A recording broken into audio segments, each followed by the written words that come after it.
हफ्ते में 3 दिन सत्संग होता था। और मैं आपको बताऊं, इस सत्संग की शोभा बड़ी निराली थी।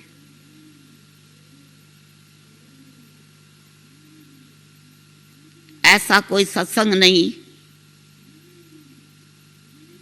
जहां इस प्रकार के नियम हो।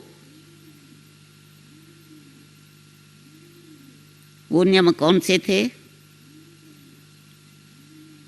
सबसे पहले तो खान पान की शुद्धि।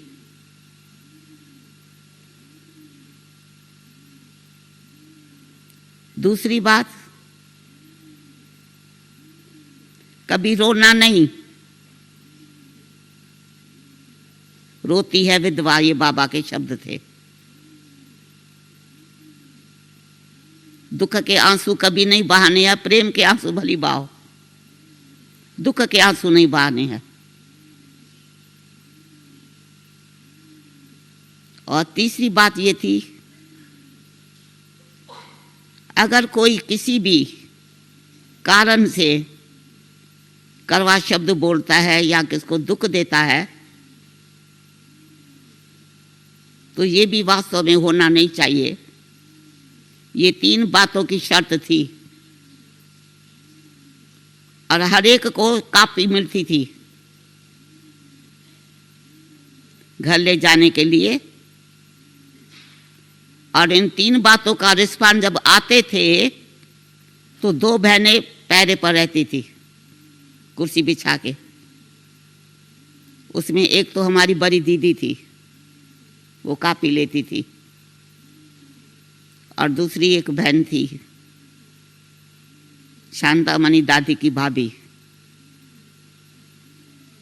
सबसे कापी लेती थी और कापी करेक्शन करती थी और वापसी में उनको देती थी। भला ऐसा कभी सत्संग होता है क्या? लोग जाते हैं, कथा सुन के चले आते हैं। लेकिन शुरू से ही बाबा ने ऐसे नियम वाले लोगों को बुलाया कि बहुत भीड़ भी ना हो और आते ही जीवन में कुछ धारणा बन जावे। ये नहीं सुन करके घर में फिर वैसे के वैसे हो जावे। तो स्थापना का कार्य जो शुरू में से हुआ, इस तरह से हुआ। लोग बहुत खुश होने लगे। 1-2 के द्वारा बड़े बड़े सब लोग आने लगे और सबको बहुत अच्छा लगता था। हमारी मातेश्वरी और भी हमारी बहनें जो आज है, वो भी छोटी वह अवस्था में थी। वाइट ड्रेस पहन करके सब आते थे। सिंध देश में एक ये भी रस्म थी, अगर किसी का लौकिक पति मर जावे या बड़ा बेटा मर जावे तो वो शोक के कपड़े 12 मास पहनती थी।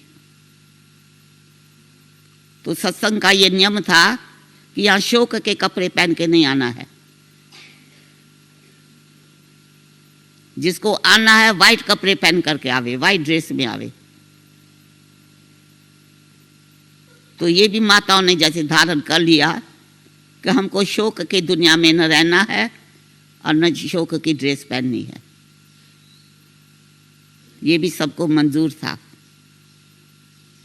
इस प्रकार से इतना सत्संग बढ़ गया, जो बड़े बड़े हॉल बाबा के 2 थे, उसके बीच की दीवार भी तोड़नी पड़ी। काफी लोग आने लगे और बहुत खुश होने लगे। परंतु धीरे धीरे अन्न की शुद्धि का ज्ञान तो मिल गया,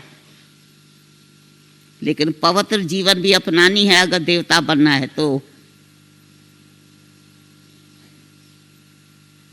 बाबा ने ब्रह्मा के द्वारा इस बात का भी इशारा दिया। भला कोई ऐसा सत्संग होता है क्या जहाँ ये से क्या मिले, ये धारणा मिले? लेकिन ये तो बिल्कुल निराली बात है ना, क्योंकि बाबा आया ही है पावन दुनिया की स्थापना करने।